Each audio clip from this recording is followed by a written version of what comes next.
우리 교회는 지난 5월 21일에 임직 예식을 가졌습니다.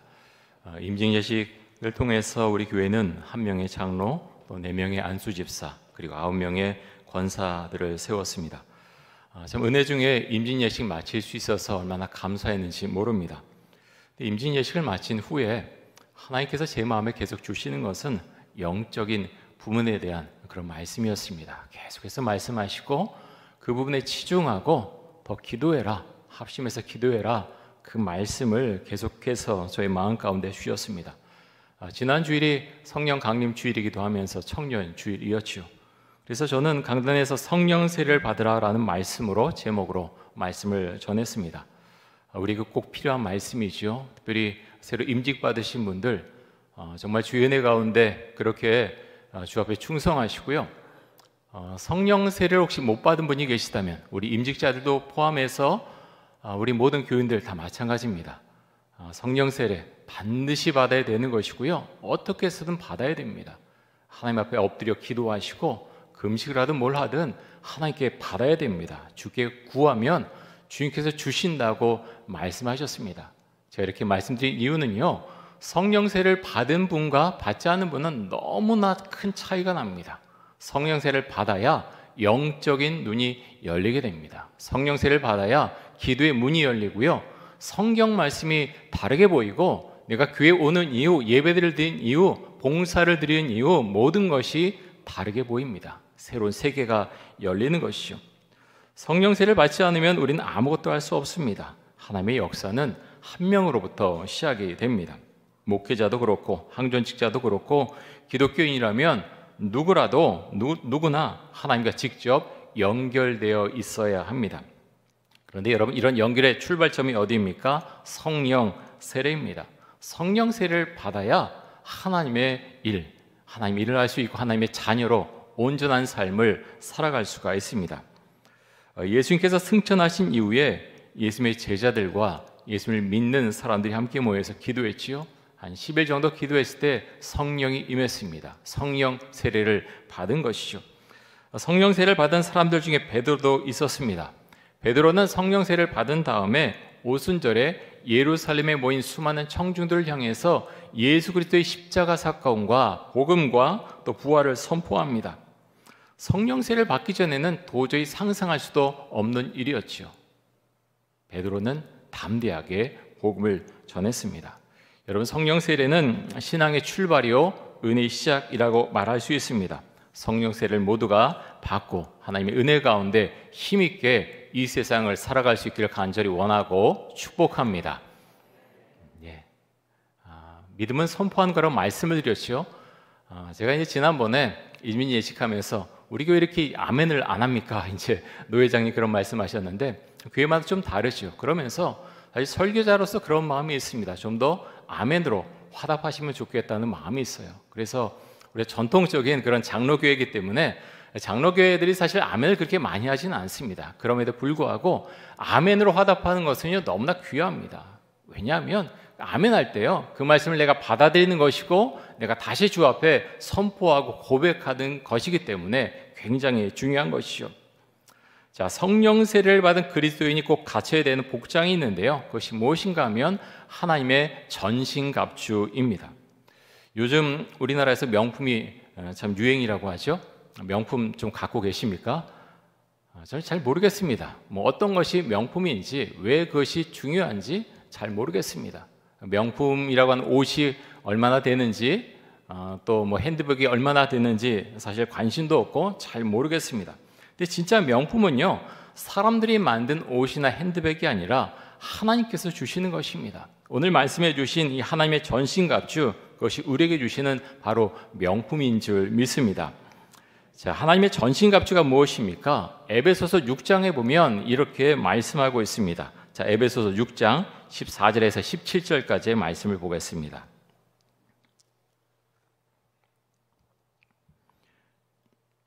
제가 봅니다. 그런즉 서서 진리로 너희 허리띠를 띠고 의의 호심경을 붙이고 평안의 복음이 준비한 것으로 신을 신고 모든 것 위에 믿음의 방패를 가지고 이로써 능히 악한 자의 모든 불화살을 소멸하고 구원의 투구와 성령의 검 곧 하나님의 말씀을 가지라. 자, 이제 하나님의 전신갑주 모두 6개죠. 어떤 것입니까? 진리의 띠, 진리의 허리띠가 있고요. 또 무엇이 있습니까? 의의 호심경, 가슴에 있는 거죠. 의의 호심경, 또 믿음의 방패, 또 평안의 복음의 신이 있죠. 네, 구원의 투구, 또 성령의 검이 있습니다. 근데 이 중에서 모두 6개인데요. 5개는 방어용입니다. 어떤 것이 방어용입니까? 진리의 허리띠, 의의 호심경, 그리고 믿음의 방패, 그리고 평안의 복음의 신발, 그리고 구원의 투구. 이것은 방어용이죠. 방어용인데 공격력은 딱 하나 있습니다. 어떤 것입니까? 성령의 검. 다시 말해서 하나님의 말씀입니다. 말씀이 있어야 마귀한테 주눅들지 않습니다. 마귀를 때로는 공격을 할 수 있는 것이죠. 여러분의 삶 가운데 어떤 문제가 혹시 있으십니까? 저는 제가 목회하면서 문제없는 가정 한 가정도 사실은 보지 못했습니다. 말을 어떨 때는 말씀 안 하셔도요, 다 문제가 있습니다. 개인의 건강에 문제가 있든지, 삶에 문제가 있든지, 가정 가운데 어떤 어려움이 있든지. 근데 문제는요, 항상 우리가 인생을 살아가는데 없을 때가 없습니다. 조그만 어려움, 큰 어려움 항상 따라다니죠. 그런데 우리가 가진 이런 문제의 성격은 전부 다르지만 그런 문제를 헤쳐나가기 위해서 우리가 꼭 필요한 것이 있는데요. 그것이 무엇인가 하면 하나님의 전신갑주입니다. 하나님의 전신갑주. 그것이 꼭 필요하고요. 그리스도인이라면 이 옷을 반드시 입어야 합니다. 이 옷을 입어야 마귀를 이길 수 있고 그리스도인으로서의 정체성을 가지면서 세상을 살아갈 수 있습니다. 요즘 레위기 말씀을 가지고 새벽 기도회 때 말씀을 전하고 있고 또 이것을 본문으로 해서 지금 큐티를 하고 있습니다. 근데 레위기 통해서 계속 하나님께서 말씀하시는 것은요, 너희는 정결해야 된다, 거룩해야 된다, 이것을 계속해서 반복해서 말씀을 하십니다. 그러면서 또 하나님께서 강조하시는 것이 있는데요. 그것이 무엇인가 하면 너희가 하나님의 백성이라면 하나님의 백성답게 이 세상을 살아가라. 그것을 계속해서 강조해서 말씀하십니다. 그 가운데에서 또 하나 반복되는 것이 있는데요. 무엇인가 하면 나는 너희 하나님 여호와이니라. 나는 너희 하나님 여호와다라는 것을 여러 곳에서 대단히 많이 반복해서 말씀하십니다. 왜 이렇게 말씀하십니까? 하나님은요, 우상이 아니라는 거예요. 세상에 많은 사람들이 신이라 여기는 그 신 중에 하나가 아니고 나는 유일한 하나님 여호와다. 그것을 선포하시고 말씀하시는 것입니다. 그러니 나를 믿는 너희는 하나님의 백성답게 이 세상을 살아가야 된다라고 말씀하고 있는 것이죠. 여러분, 우리 동네 조금 이제 원효로 쪽으로 가다 보면 유명한 자동차 브랜드 매장이 하나 들어있죠. 왜 이곳에 들어왔는지 사실 잘 모르겠지만 미래를 위해서 들어왔겠죠.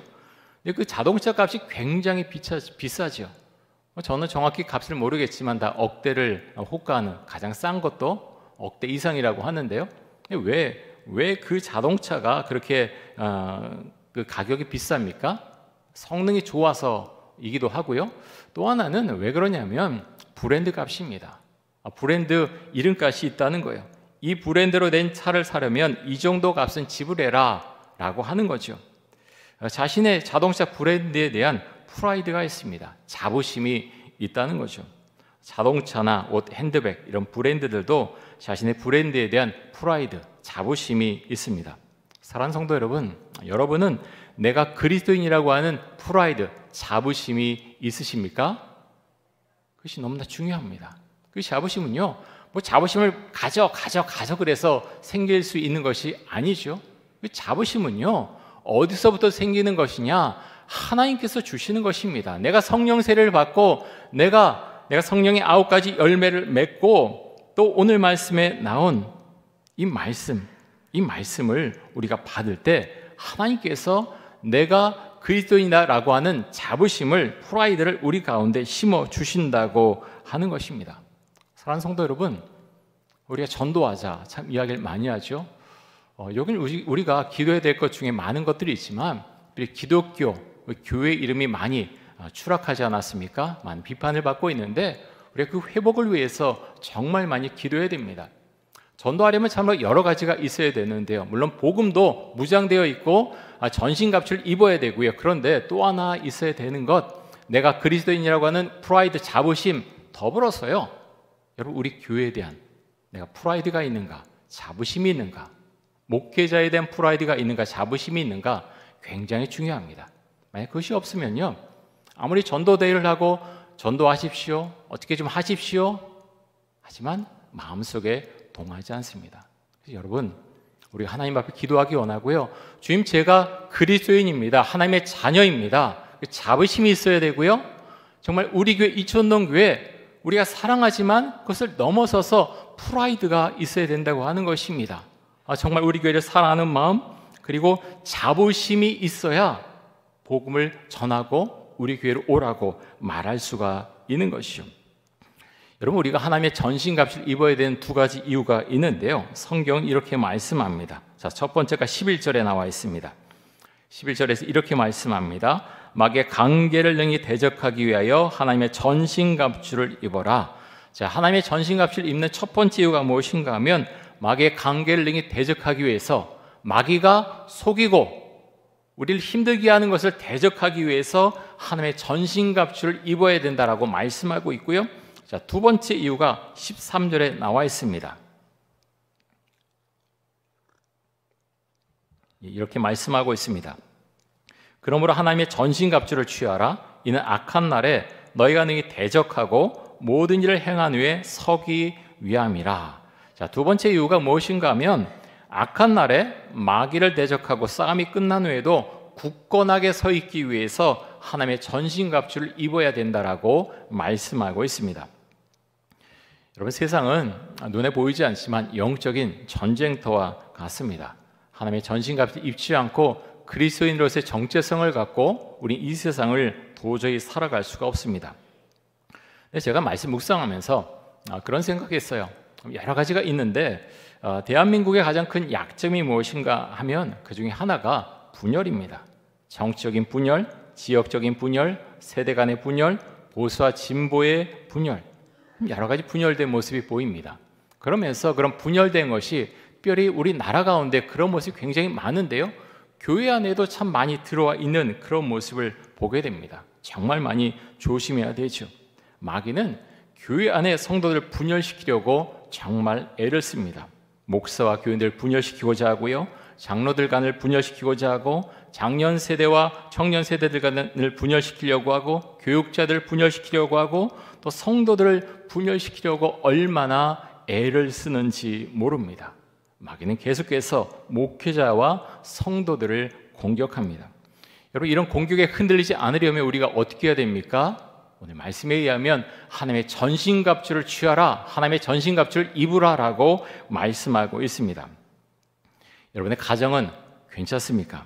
마귀는 끊임없이 우리의 가정을 공격하죠. 겉으로 보이는 것은 부부간에 갈등이 생기고 자녀의 문제 때문에 다투기도 하고, 또 어떤 재정적인 문제 때문에 다투기도 하는데, 그런데 그 가운데 마귀의 공격이 반드시 있다고 하는 것입니다. 그래서 하나님은 우리에게 말씀하시기를 하나님의 전신갑주를 너희가 입어야 된다라고 말씀하고 있습니다. 그런데요, 여기서 끝나는 것이 아니라 사도 바울은 한 가지를 더 덧붙입니다. 자, 18절 말씀 한번 보겠습니다. 이렇게 말씀합니다. 우리 같이 한번 읽습니다. 모든 기도와 간구를 하되 항상 성령 안에서 기도하고 이를 위하여 깨어 구하기를 항상 힘쓰며 여러 성도를 위하여 구하라. 자, 전신갑주를 입고 그 다음에 뭘 하라고요? 기도하라. 기도하라. 성령 안에서 기도하라라고 말씀합니다. 기도가 필요합니다. 유진 피터슨 목사님께서 메시지 성경에서 이 부분을 이렇게 번역을 했는데요, 한번 보겠습니다. 계속되는 이 전쟁에서 기도는 필수입니다.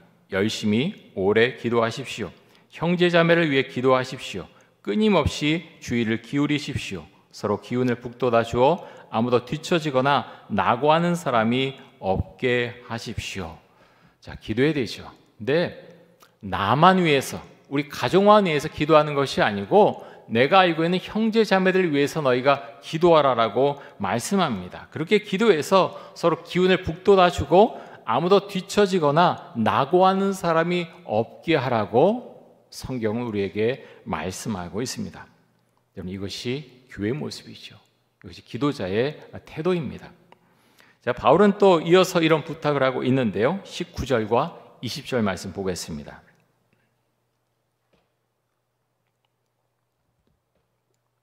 또 나를 위하여 구할 것은 내게 말씀을 주사 나로 입을 열어 복음의 비밀을 담대히 알리게 하옵소서 할 것이니 이 일을 위하여 내가 쇠사슬에 매인 사신이 된 것은 나도 이 일에 당연히 할 말을 담대히 하게 하려 하심이라. 아멘.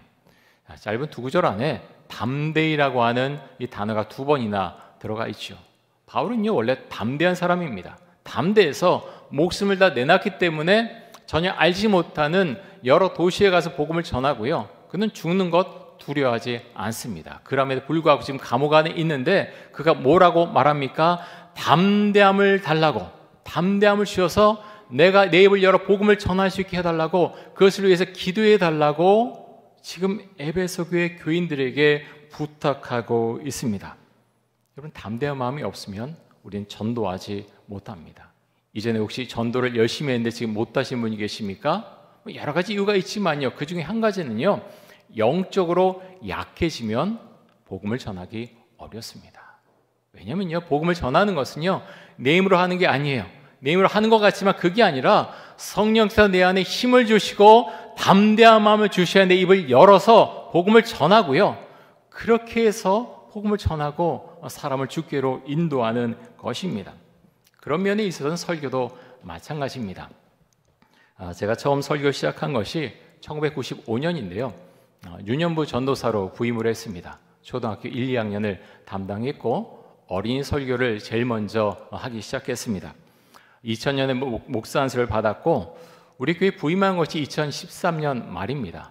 2013년 10월 31일에 지금의 사택으로 이사를 왔고 12월 8일에 담임 목사로 취임을 했습니다. 지금이 2023년 6월인데요 제가 우리 교회에 온 다음에 평균적으로 일주일에 7번 아니면 8번 아니면 때로는 9번, 10번 정도 설교를 했습니다. 적게 잡아도 지금까지는 3,000번 이상, 한 3,300번, 3,400번 정도 설교를 한 것 같습니다. 그런데요, 똑같은 본문을 놓고 제가 설교하고 똑같은 본문을 갖고 그렇게 설교 준비를 해도 매번 다릅니다. 너무너무 달라요. 왜 그렇습니까? 제가 물론 주석도 보고 관련된 것도 여러 찾아보지만요, 결국 설교는요, 제가 하기도 하지만 성령께서 제 입을 통해서 말씀하시고 인도하고 선포해 주시는 것입니다. 그래서요, 설교자는요, 설교할 때마다 떨립니다. 두렵고 떨리는 마음으로 주 앞에 서는 것이죠. 제가 존경하는 어느 목사님이 한번 그런 말씀 하셨어요. 우리나라에서 손에 꼽히는 정말 탁월한 그런 설교자인데, 목사님께서 월요일부터 계속 말씀을 본문을 보면서 설교 준비를 하시면서 토요일에 설교 원고를 다 마치시는데 토요일만 되면 잠이 잘 안 오신다는 거예요. 새벽 3시에 알람을 맞춰놨는데 꼭 그 전에 잠이 깨게 그렇게 하신다는 겁니다. 때로는 부담되고 때로는 또 뭐 신체적으로 조금 힘들기도 하고 그렇지만 그러함에도 참 감사하다, 참 너무나 기쁘다, 그런 고백을 하십니다. 여러분, 저는 사실은 제가 설교자로서 그런 분의 이야기를 들으면 굉장히 위로가 되고요, 격려가 됩니다. 왜냐하면 설교는요 정말 자신의 지식과 또 자신의 어떤 주장 그런 걸 하는 것이 아니고 성령께서 설교자를 통해서 선포하시는 것이기 때문에 설교를 준비하고 또 설교할 때마다 주께 더 의지하며 나아갈 수밖에 없습니다. 사랑하는 성도 여러분, 담대함을 달라고 또 설교자인 저를 위해서 기도해 주실 것을 부탁을 드리겠습니다. 여러분은 성령 세례를 받으셨습니까? 하나님의 전신갑주를 입으셨습니까? 여러분은 정말 하나님께 깊이 또 오래 기도하시는 분이십니까? 나와 가족만 위해서 기도하는 것이 아니라 내가 알고 있는 형제 자매들을 위해서 또 주님께서 나로 하여금 기도하게 하신 여러 기도 제목들을 놓고서 여러분은 기도하십니까? 그런데 이런 모든 것과 더불어서 우리에게 꼭 필요한 것이 한 가지가 더 있는데요. 자, 갈라디아서 6장 14절 말씀 한번 보겠습니다. 자, 여기 보면 이렇게 말씀합니다. 우리 같이 한번 읽겠습니다. 그러나 내게는 우리 주 예수 그리스도의 십자가 외에 결코 자랑할 것이 없으니 그리스도로 말미암아 세상이 나를 대하여 십자가에 못 박히고 내가 또한 세상을 대하여 그러하니라. 아멘. 여러분, 이 모습이 예수님을 나의 주인으로 받아들인 사람의 모습이요 또 고백인 줄 믿습니다. 서로 자랑하지 말라고 말씀합니다. 우리가 가진 모든 것이 주님께로부터 왔기 때문입니다. 주님께 주신 것, 주의 나라를 위해서 사용하고 또 주의 몸된 교회를 위해서 사용해야 되겠죠. 여러분, 헌신하되 자랑하지 마십시오. 성경 우리에게 그것을 가르쳐 주십니다. 성령 세례를 받고 하나님의 전신갑주를 입고 기도의 용사로 살아가고 또 바울이 고백했던 십자가의 고백을 할 수 있다면 우리는 하나님께 칭찬받는 그리스도인으로 살아갈 수 있을 것입니다. 여러분 꼭 기억하십시오. 그리고 고백하고 선포하시면 좋겠습니다. 레위기에서도 그렇고요. 오늘 말씀과 여러 곳에서 하나님께서 말씀하시기를 너희는 그리스도인으로 하나님의 백성으로 당당하게 살아가라라고 말씀합니다. 우리가 믿는 하나님은 세상의 헛된 신이 아님을 그렇게 선포하시고요. 고백하시고 내가 구원받은 하나님의 자녀입니다.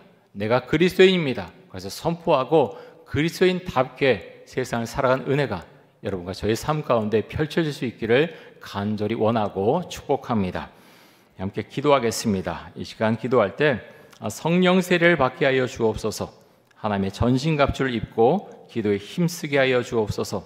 바울 같은 십자가의 고백을 할 수 있도록 해주시고 내가 그리스도인임을 고백하고 정체성을 가지고 살게 하여 주옵소서. 우리 함께 통성으로 기도하겠습니다. 사랑의 주님, 하나님 주의 성령이 하나님 우리가 예배드린 이곳에 임할 수 있기를 간절히 원합니다.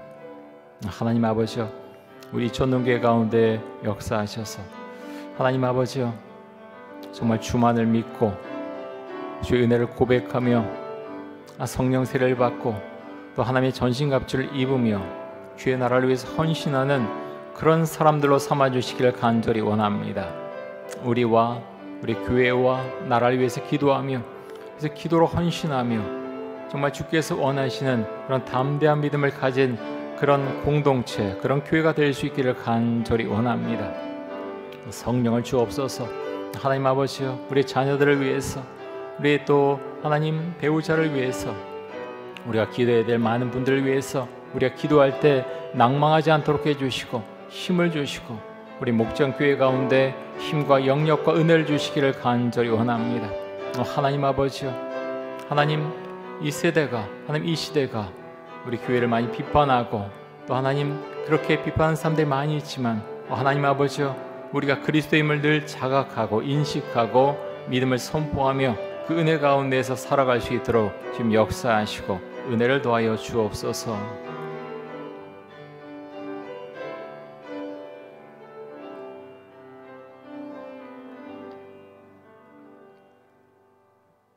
사랑의 주님, 성령 세례를 받기를 원하고 또 하나님의 전신갑주를 입고 또 하나님 그 상태에서 주 앞에 기도하며 나아갈 수 있기를 간절히 원합니다.